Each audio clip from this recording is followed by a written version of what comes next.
The Blokebusters podcast is a proud member of the Pod Bros Network, where you can find us as well as other excellent podcasts such as Sarcasm City, Worst Millennials, and Late Night Gamers at podbros.com. Now sit back, relax, and enjoy another episode of the Blokebusters podcast. Tonight's story is somewhat unique and calls for a different kind of introduction. Who's gone off? Today we are canceling the apocalypse! Excellent! Houston, we have a problem. Have you tried turning it off and on again? Get away from her, you bitch! And like that, he's gone. Welcome to another episode of Film Spotlight, our show where we get someone on to talk about a film they like and the film that they maybe don't like quite so much. I'm Paul. And I'm Brian. And today we have a very special guest for you guys. He is the creator and host of the show Comics Watching Comics on Amazon Video, a comedian and a voiceover artist, and just overall general nice guy, Kevin Gootee. How you doing, sir? Guten Abend, gentlemen. How the hell are you? Fantastic, thank you. Yes, I was Good saying we are the hell fine. Well said. Yes. So, since I don't know how many of our listeners will be familiar with your work, why don't you go a bit more into yourself? What is your day-to-day? What'd you tell him to do to himself? It's like we're starting off on a bad note here. Yes, Okay, no, I misheard. Yeah, you're good. I missed the question. Sorry, everyone was giggling and having a good old time. Sorry. I was giggling too. No, what was the question? I'm sorry. Basically, just this is your chance to go more into what it is you do and anything you want to talk about up front. Let's get it all out there. What do? I do comedy. I do a show called Comics Watching Comics. I do voiceover, like you just said. The show Comics Watching Comics is really, really cool. It's a show where intermediate comics do their best 5 minutes. We tape their set, and then we take the footage to my house where myself and other more tenured comics watch the footage, and then we praise, we offer advice, we critique. And if they're horrible, we take a big steaming dump on them, and then we pick a winner at the end of the show. And the twist of the show is this: the home audience is going to play along by watching by voting on their favorite panelist, and the one that they want to see come back to the next season. So home audience is going to vote, see which of their favorite their panelists is going to come back to the following season on the show. And then, like I said, the winning comic gets a spot on a showcase at a club in the city, New York City.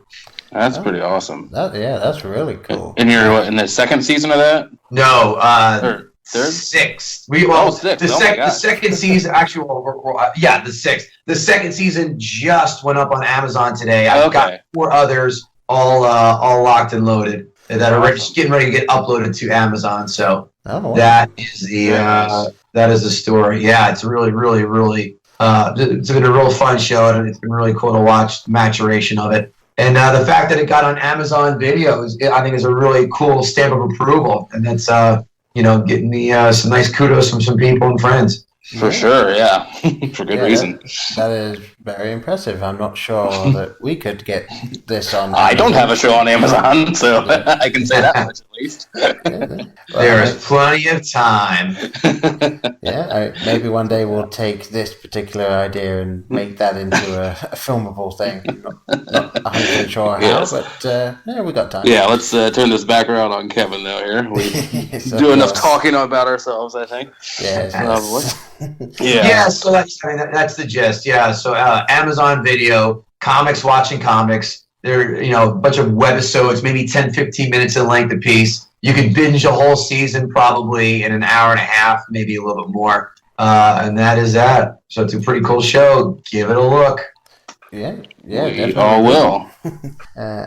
And when you're not doing Comics Watching Comics, what is your sort of average day? Are you up on stage every night? No. The show has really been taking a huge chunk out of my time. So I'm playing the long game with that show, and that's why I'm not up as much anymore. But it's like I said, I'm playing the long game. So no, I actually have a day job, so that's what I do. I'm a medical sales rep, and hopefully Comics Watching Comics gets me out of this day job and out of corporate America, for the love of Christ. It's horrible. It's soul-sucking. I'm a fan. Would you say soul-sucking? Or I sure did. Okay, yeah. Okay, I didn't know if he's... Yeah. All right, yep. That sounds right from what I've heard. Yes, sir. It's trying to get out of corporate America and make my own way instead of working to make somebody else rich. Don't we? Yeah, isn't that the dream? Yes. So true. Yeah. So that's that. All right. Obviously, you're doing quite well to get on Amazon. We hope that this kind of skyrockets for you. Not least because you're a guest on our podcast right now, so that would be great for us. Well, you made it. Congratulations. you landed the Blue Busters. Made it, but we're working on it. All right. Well, obviously, we have you here today not just to talk about that wonderful show, but also to do the film spotlight. So, as usual, we will start with the film that you like first, and we will give it a go at guessing the genre. And I think I went first last time, so Brian, why don't you give... Okay. All right. Well, I'm sticking with it till it works. And I'm going to go with Buddy Cop. Buddy Cop movie. Is... Yeah. Not a buddy. Okay. I get it one of these times. All right. And Paul, take a crack at it. Yeah. I'm always stuck between two. One of them it's never going to be, and one of them it's always a safe bet. Sod it. Noir. It is not. No. Damn it. Well, yes. Yes. Well, right, put us out of our misery here. Yes, what is it? Or what's the genre, rather? Now this is interesting. I would. It's a mix of a couple, but I don't think it hit you guys. I would say.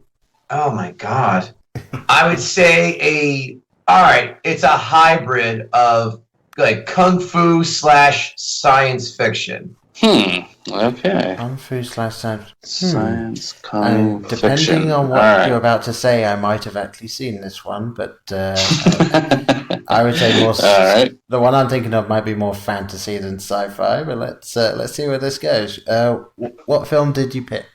I chose the 1986 classic, but very unloved by the box office, but became a cult classic later in life, and that is Kurt Russell, Big Trouble in Little China.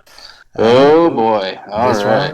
This one I have not seen. I've seen the opening 10 minutes of it, and that is it. You need to go back and invest another hour and a half and finish that fucker up, because it is good. Yes, I have heard only good things about it, and I don't even remember why I didn't get to finish it. But yes, I do plan on going back to that. All right, so yes, I have seen this one, but I want to. I'll hold my thoughts until they become relevant at all, if at all. So, yeah, take it away, Paul. Here, I would say in that case.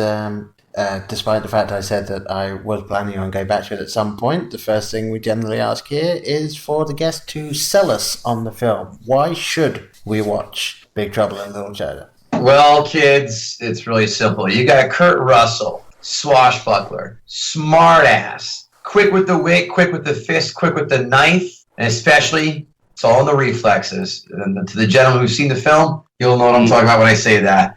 The story of a truck driver and his Chinese friend who somehow stumble upon the Chinese mafia and the underworld fantasy in the sense of magic and mystery when the Chinese fellow's girlfriend is stolen by the mob and they go to get him back, but the Kurt Russell and the Chinese guy go to get her back, but realize they're not just dealing with the mob, they're dealing with gods of Chinese history past, and they do battle with them, and as well as they find aid with the help of a Chinese wizard with a bunch of good guys who are out to stomp out the evil sorcerer David Lo Pan. John Carpenter directed this film. John Carpenter, of course, I go through the list, but I shall anyway. Halloween, They Live.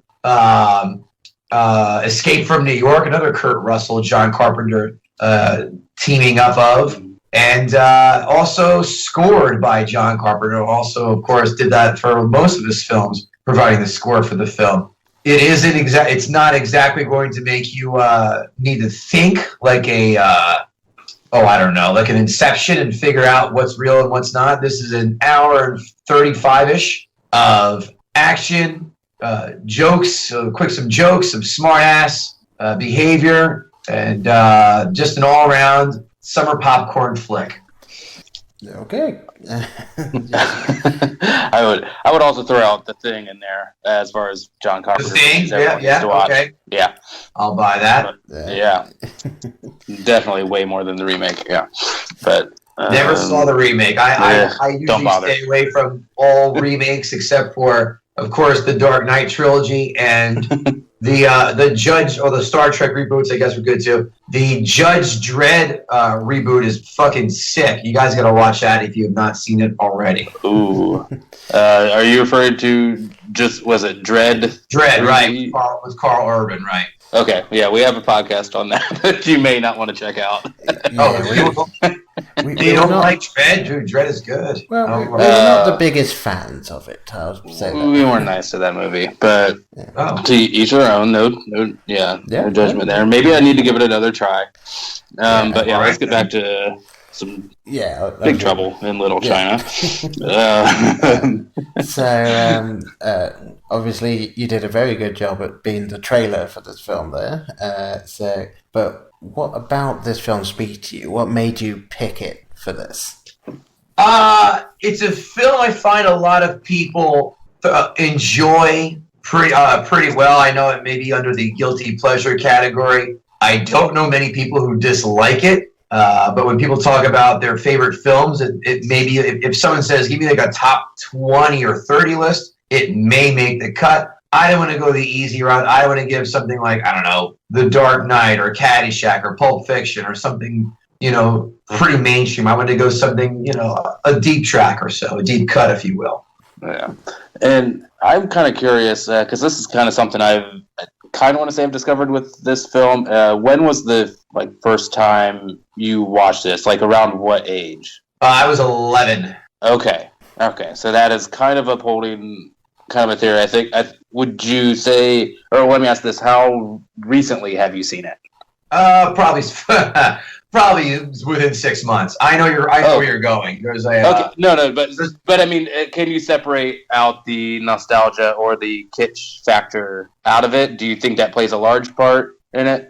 The film I'm going to bring up next, definitely. I hated it since I saw it, and I think a lot of people have a sentimental attachment to it because they may have seen it when they were kids, but it is a shit film. So we will talk about it whenever it comes up. Yeah, because I unfortunately didn't see this until adulthood, and then it was tough for me to grab onto it at any point. I don't hate it by any stretch of the imagination, but it didn't work for me, and that's all, I'm going to say. But there was some crazy shit in there, and you can't hate on Kurt Russell, so I'm not going to do that. But fun fact, did you know that he auditioned for the role of Han Solo? I might have known that. I don't know. Yeah. One other fact, do you know who else besides Kurt Russell and obviously Harrison Ford auditioned for that film? Shoot. Go ahead. I'm sure I've heard this all before, but I Christopher Walken. Whoa. Yeah. Absolutely. Did you know that or did you not know that? No, I think I would have remembered that one. So, yeah. Who do you try out for? Han Solo. Han Solo. I'd pay money to see that. Needs to be an SNL sketch. Star Wars DVDs, and if you watch the behind the scenes shit, you can see their audition reels. Maybe, yeah. Or if you Google it, or YouTube it, you can probably see it. I could have seen something like that. I don't know. My memory's such shit. Who knows? But I'm gonna have to look that up later. So yeah, that's the story of Big Trouble in Little China. It still holds up in my book. Yeah, I definitely see what Brian was going for there, because I didn't see the film The Goonies until a few years ago. And I think it didn't resonate so much with me, probably for two reasons. Number one, I was obviously a lot older than I think most people are when they first see that film. Right. And also, being from England and growing up in England, I didn't connect. You're English? No way. I know. I do He the speaks with accent an authentic so well. English accent. Exactly. Yes. Unlike some Robert. I thought this was like a Kaiser Soze kind of reveal. We're just like, nah, I'm just, I'm out of Brooklyn. Like that. Yeah, I'm from Boston. He's playing the long con. Yeah. But yeah, those movies you watch when you're like 11 and 12, I think they imprint on you so much. Like, even if they were complete garbage, you will never be able to be convinced that they are. It's like, and I'm not saying that for Big Trouble in Little China. I'm saying it could be the worst of the worst. But if you fell in love with it when you were 11, 12, I think it's sticking. Like, those films for me are like Jurassic Park and The Last Starfighter. Goonies. Oh, you like The Last Starfighter? I hated it. I thought it was... See, that was the real Star Wars. No way. Those are fighting words right there. No. I just said that, because I figured they might have been. So no, we'll all be friends. We're fine. Yeah, and I'd say the example of Brian, what you were talking about there, for me, is actually one that I know for a fact that you hate with a passion. Oh boy, what are you going to out me out as now? I'm such a hater on everything. What? Oh no, you are very against this film. It would be Wild Wild West. Fuck that movie. Yeah, I have never seen it because it looked like dog shit when I saw it on the preview. Oh, I fully admit it's a terrible film, but I watched it when I was like 12, and I had so much fun watching it. It was the first steampunk thing I ever came across, and I just like that style. So I like it, even though I know it's a bad film. I still like it. So Wicked Wild Pass. Yes, exactly. So anyway, trying to steer this back to if we must. Big Trouble in Little China here. So and obviously we know you like it, but is there a favourite moment or scene in this film that you would say your favourite, or anything you're always quoting along with whenever you watch it? I love the very end where it's just so he kind of just so overly cocky and smarmy. It's just funny where he's about to right before he kills the last guy, David Lopan. He just has this like very brief monologue where it's just the delivery. It's just so fun and I enjoy it. So right before he kills the last guy is just pretty cool. I dug it. I enjoy the fact that there's the spoiler that he kills the last guy, but not the spoiler of what it is he said before he killed the last guy. You got to find out. You got to watch to find out. Yeah, I do enjoy seeing Kurt Russell in some those big like black glasses. that's the only time I've seen him really like kind of nerd up like that, like when he's in the apartment or whatever. Oh yeah. Mm-hmm. I'm like, I like the unaction scene. Right. I like him sitting down and talking. Yeah. That's good scene too. Yeah. Well, you're kind of making me want to watch this just so I can see what the hell you're talking about now. No matter what you think of it, it's fun. I mean, I hate this. I can't imagine someone not having fun watching it. Whether you think it's good or bad good, whatever. I think you're going to have fun watching it. All right. Okay. Yeah. I will have to find an evening to just sit down and watch it then. Just shut the brain off and enjoy this one. Yeah. Well, before we get into the last thing, then, do either of you happen to know if it is on Netflix or Amazon or HBO or anything right now? Yeah, it's on. I don't know if it's on though. I think it is on Netflix. My sister actually has a joke. Just goes, "Look, it's on Netflix." Ha ha ha! And it's on there. All right. So. Here. There we go. Okay. There you go. No reason to not see it now, Paul. Yes. We will get a follow-up in a future episode. Yes, we will. All right, so last question then about this pick before we move on. And I'm assuming there is no sequel to this. No, it was not well received at the box office, so no. Okay, well, good. In that case... let's assume that they came to you and said, we want you to write the sequel to Big Trouble in Little China. What would you do with it? I'd say how much, because it's going to take a whole hell of a lot to do that. I think, they actually did leave it open for a sequel. Yeah, I was just going to say that. Yeah, you could, but it would just the way they edit it, it's not like, oh, wow, this is really cool. I know where it could go. It's going to take a lot of thinking and thought process to get it to hash it out. Okay. But what about? Would you prefer a prequel then, or something like some sort of an origin story to Jack? I think it would, because it could show the relationship between him and Wang, his Chinese buddy, and the adventures they've had together. Because they definitely talk about, they have a history together. So I think a pre-Big Trouble in Little China would be kind of cool, kind of like maybe like a Rogue One was for Star Wars. Yeah, I'd be all into that. And I mean, I'd be totally into that. And with the effects they did in Guardians 2, we know we can see young Kurt Russell again. So I didn't see Guardians 2. I saw Guardians 1. I'll wait for that on Netflix, and then be all right. Yeah, well, I wasn't a huge fan of that movie, but either way, yeah. Spoiler: you get to see some mighty, incredible CG for very young Kurt Russell. Yeah, really well done. I thought actually Rogue One kind of did that stuff a little better, but yeah, that's neither here nor there. Rogue One was great. Yeah, absolutely. Agreed. See, we found common ground. I knew we'd get there. Well, there you go. Yeah, you got the title right there already, Bigger Trouble in Little... Or, I guess that'd be a sequel, yeah. Sure, it would be Little Trouble in something. Like Yeah, the movie just starts off, and and there are friends already. Yes, it'd be nice to know, the adventures they went on before that. Like a young Indiana Jones. Yeah, I never watched Indiana Jones. But it was kind of cool they tied into the very beginning of Last Crusade, though. Yeah. And I don't have any more questions about this particular film. Brian, you have anything else you want to add? No, I want to hear the shitty one. Let's hear the. Yeah. Yes. Are you guys going to guess the genre again, or no? Oh, no. Too many. We say, there's a fellow podcast that we enjoy called Soil Dressed Cinema, as they kind of prove there are so many bad films. It's not even worth trying to. I mean, I'll take a stab at it. Why not? Horror. Okay, go on. Because there's so many bad. Yeah. The answer, actually, it is not a horror film. All right. I'll guess then. Let's just go sci-fi then. It is not a sci-fi.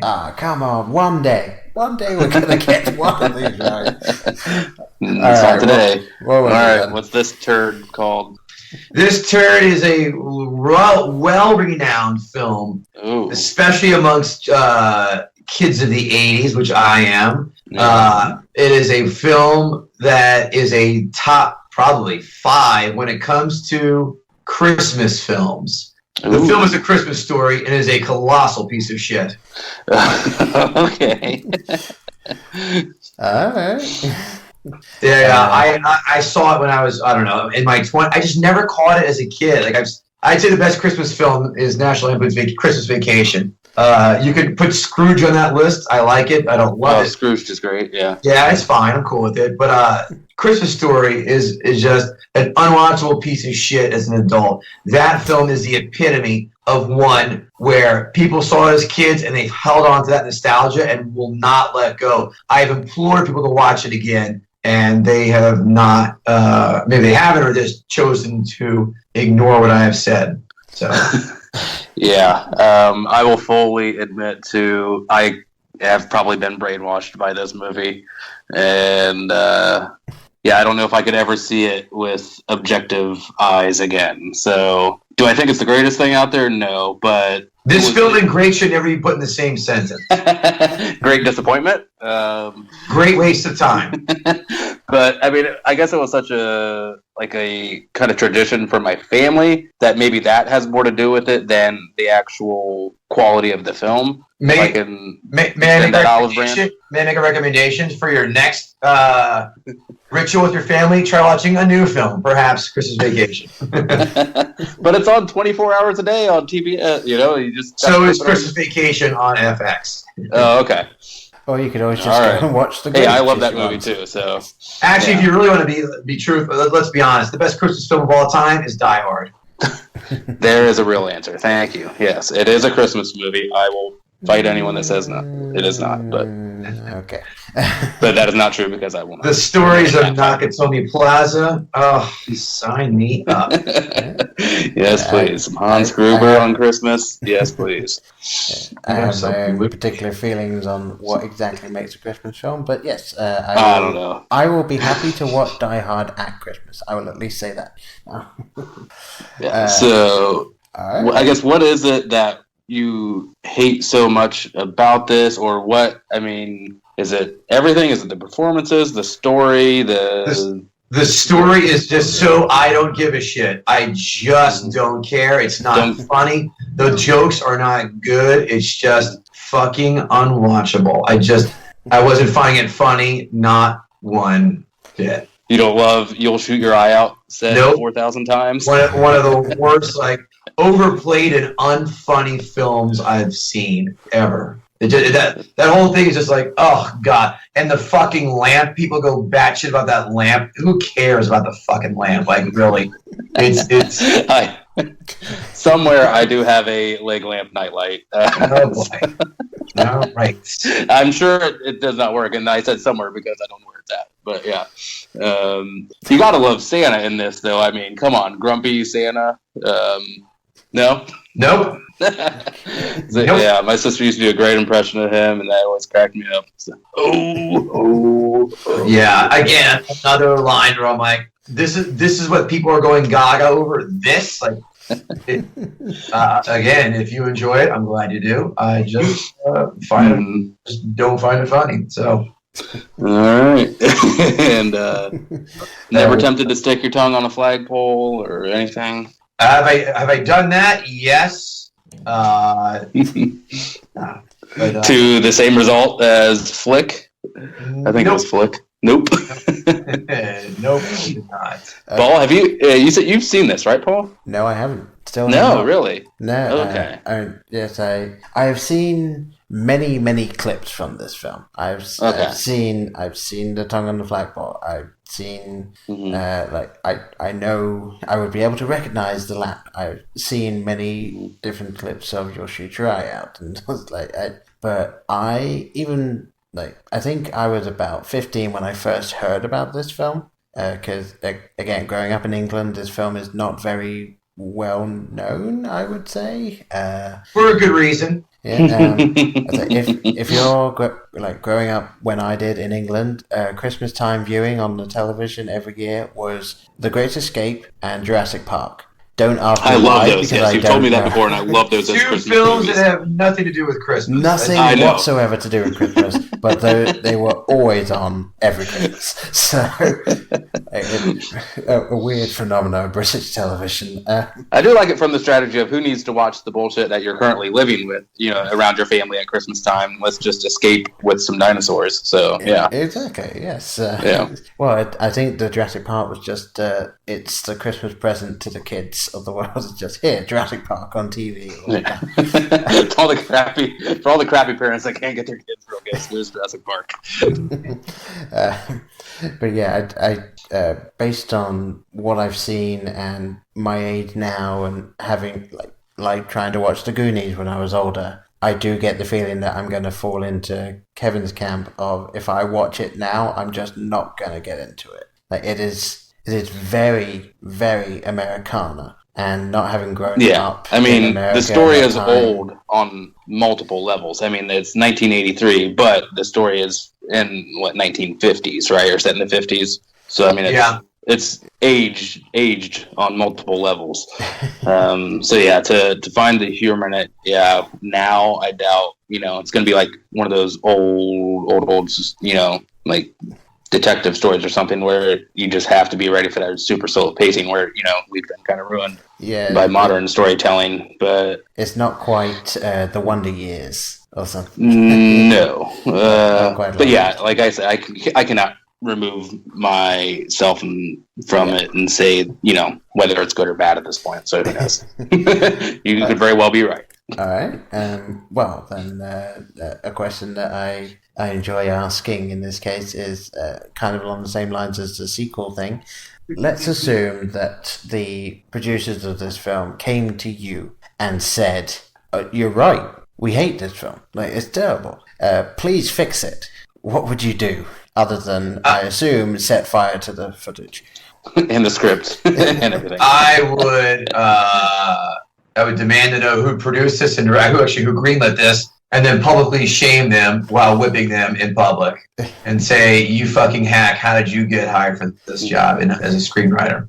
Well, Do you go ahead? I was just going to say. I mean, let's assume that you read this and you were like, there must be, even though you hate it so much, there must be in this film like a kernel of a good idea.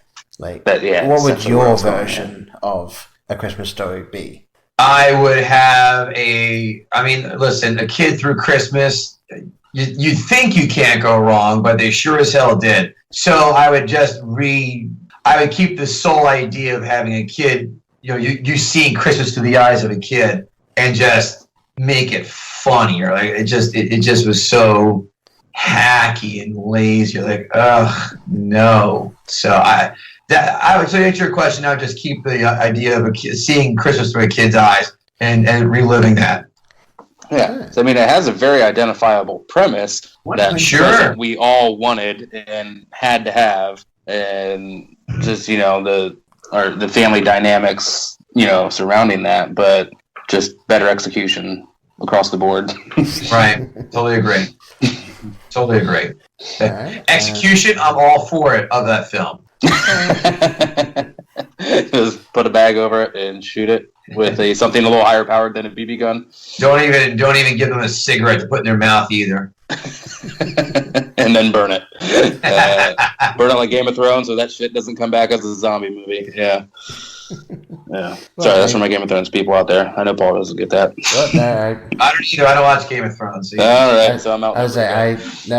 I did actually get the reference. I am. Oh, okay. I am online enough that I sort of. Okay, that much has seeped into the cultural zeitgeist that you got that. Okay. Yeah. Although I'm sure Kevin would agree, maybe adding a zombie to this film might have saved it in some way.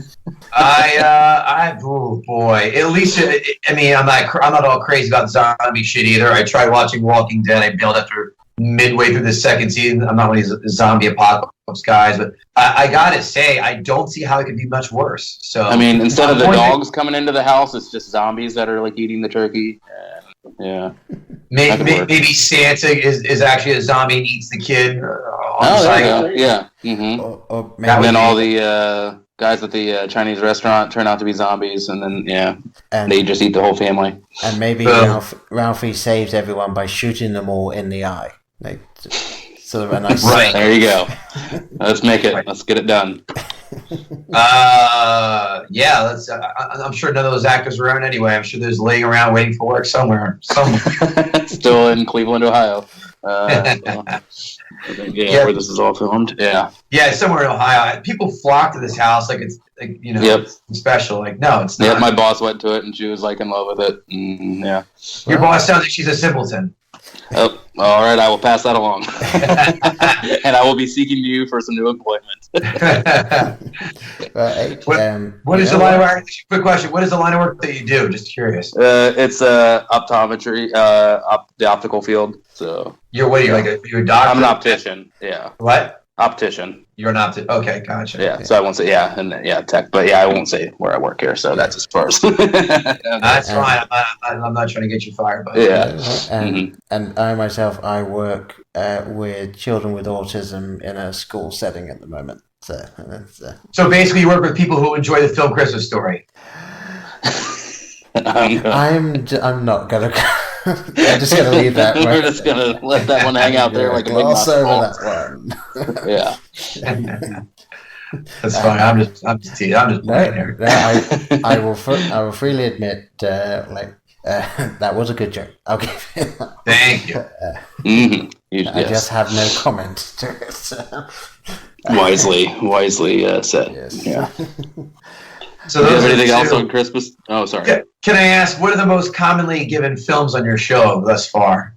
There's a wide range. So far, there hasn't been any crossover. No one has mentioned the same one. I think I think one B-Rob that we had on, one of the first guys, he was going to pick a film that someone else had done, so he just changed it before we recorded, and yeah, he ended up doing the film that he didn't like was one that someone else did, so he went with Joe's Apartment instead. Oh my God, really? Yeah. I've never seen that. Then again, I have more respect for time. Did he like or dislike it? He went to pain to point out he didn't hate the film, but he was very disappointed in it because he assumed it would be the film version of the MTV skits that they did. Okay. And he expects more out of his cockroach-themed exactly experiences. Okay, yeah. What I've found kind of interesting on this is that a lot of times, I guess you just realize how unique tastes are, because a lot of times I seem to like the film that they hate and not like the one that they do. More like it seems that to be the trend, that I lean more towards the one they have issues with. So it's been kind of interesting just to see, like, a lot of times there are these really highly rated or, top AFI lists films that people don't like or whatever, but they really love this kind of weird, unique thing that's out there, which is kind of cool. What's the one film that you guys got that surprised the shit out of you? But one that's just shocked you that you thought people would hate, and one that that people loved, and just the opposite reaction you expected. Paul, you might need to help my memory on this one, but was it our friend Nora who hated There Will Be Blood? I think it was. I hated that film too. What's that? I hated that film too. Do you remember who that was, Paul? I know it was one of them. That we did. Sorry if it wasn't you, Nora. I do believe it was Nora, but yeah. Okay. I don't have the list in front of me. So. I love that movie, so I was trying to be a good host as best I could, but yeah, I do really like that one. I turned it off. I was bored. I'm surprised. Everyone said, a lot of people like it. A decent chunk did not. I thought I would. Daniel Day-Lewis, he's pretty good. I mean, he's great and everything. It's just some of the choices for films he makes are like, oh, this fucking is boring. Like, Lincoln was terrible. I mean, I love Gangs in New York. Damn it, I'm missing another one. I really, why am I blanking on another one I love from him? Left Foot. Didn't see that yet. Last of the Mohicans. Love that. Yeah. Love Mohicans. Yeah. Lincoln. Guys, Lincoln. Shit. No, not good. Let's be cordial to our guest. And what about another one that surprised you the other way? Paul, I'm trying to think of one. Paul, do you have one that either way? I don't think that I have any that were like absolute shockers. The weirdest one was. I apologize because I don't remember which guest it was, but we ended up talking about Juno. I never thought that film would ever come up in this. Like, no, that was in the correct category of hatred, right? Yeah. Okay. Yeah, but it was just like they just say, oh yeah, and it's Juno, and I was just like, really, Juno? Like, all right. And it was a really fun conversation about it. It's just I never assumed that film would come, because for me it's just been a background film. It was like, oh yeah, that pregnant girl film came out. Okay, that was my experience with how it was marketed, that pregnant girl film. Yep. Can you imagine that pitch meeting? All right, we got a girl. She's pregnant. Here's the rub. She's 14 or whatever. Yeah. And Michael Cera is the dad. Oh God, I do not like Michael Cera. There's something about him. He just I never saw Scott versus the Pilgrim World or whatever the hell it's called either. I heard it's good. I'll get to it, but it's just every time I see him, I just want to punch him. I'm like, enough. Yeah, well, I will say that for Scott Pilgrim versus the World, on top of just being directed by one of my favorite directors of all time, who's that? Is that Winter? It's Edgar Wright. Right, I mean that's what I meant to say. Right, yeah. Baby Driver was great too. Yeah, and the fact that you want to punch Michael Cera in the face actually works for Scott Pilgrim versus the World, because you're not supposed to like Scott Pilgrim. Like he is just someone who's kind of very self-centered. So interesting. All right, well I'll give that a look. I think it's fun. Everyone else that's in it is the reason to watch it.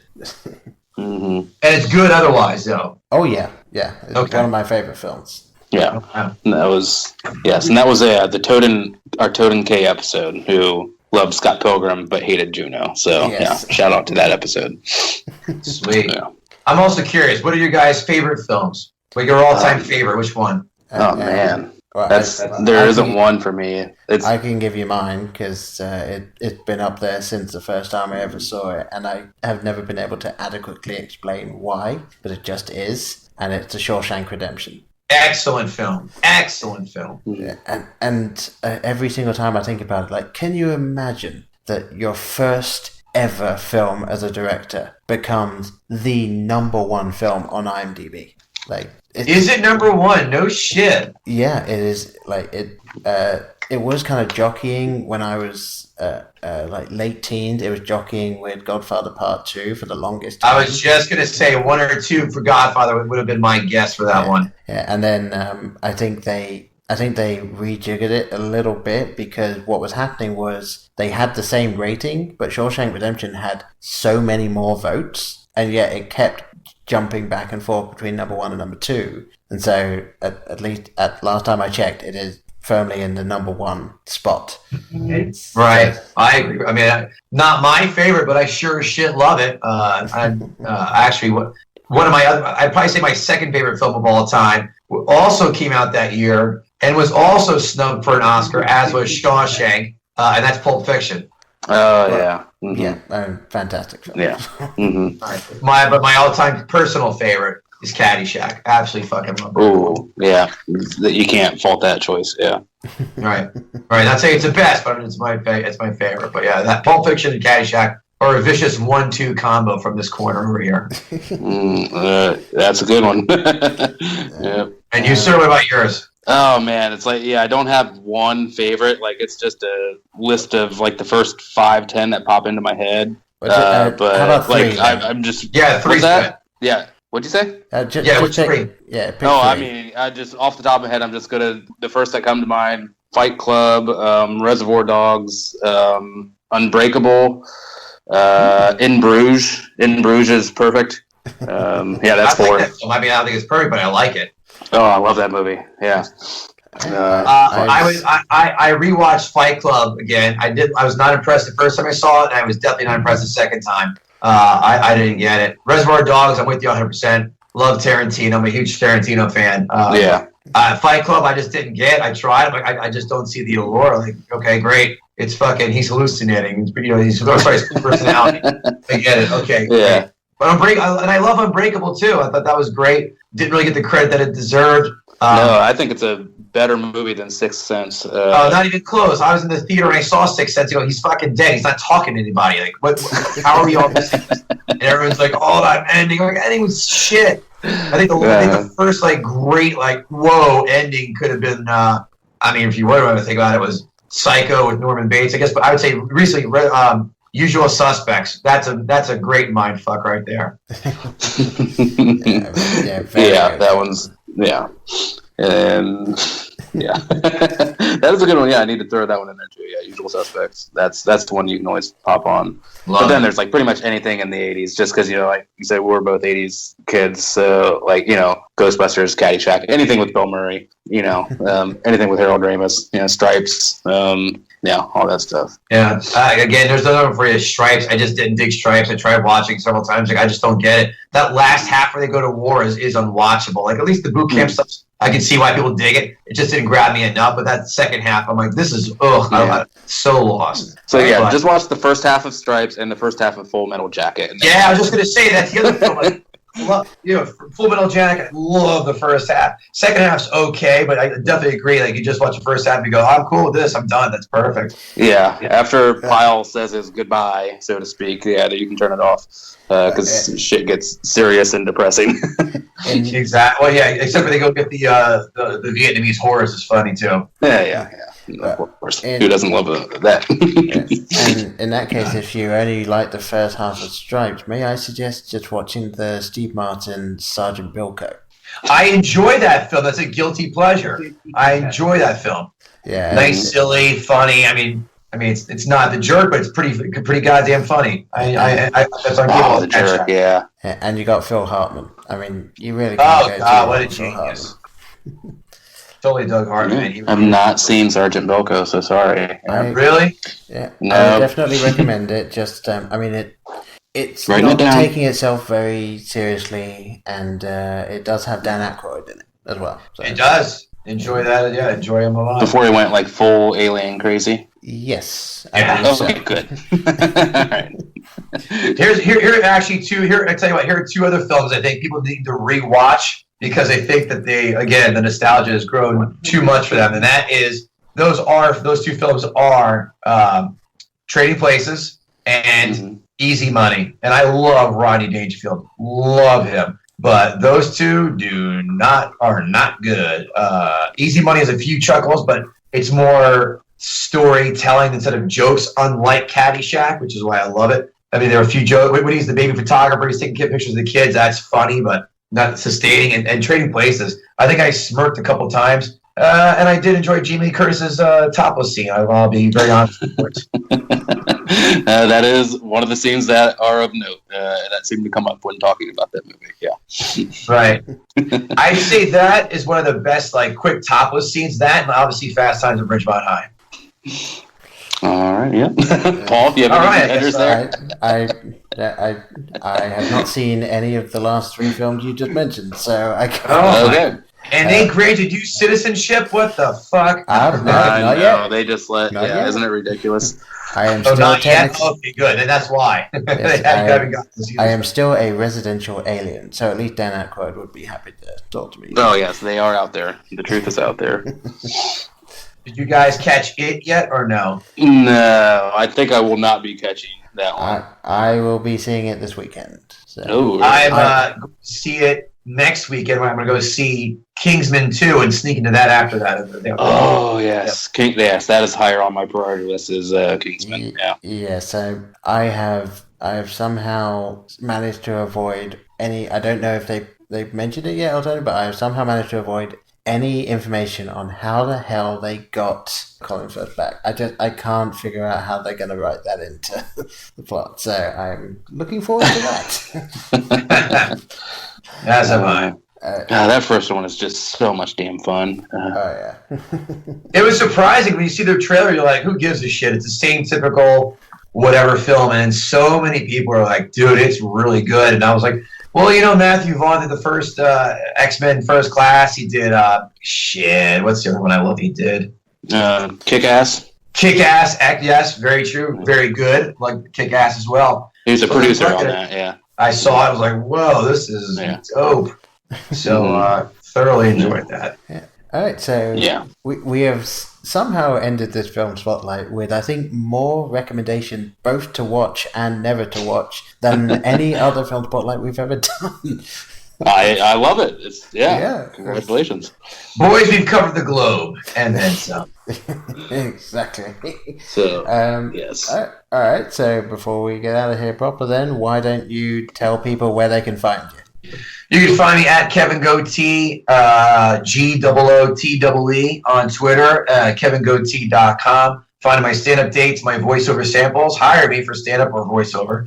And comicswatchingcomics.com, Comics Watching Comics on Instagram, at Comics Watching on Twitter. But most importantly, go on over to Amazon Video and watch the show. That's right. Season 2 has just went up this morning, and other seasons will be coming up in the coming weeks. So, Comics Watching Comics on Amazon Video now.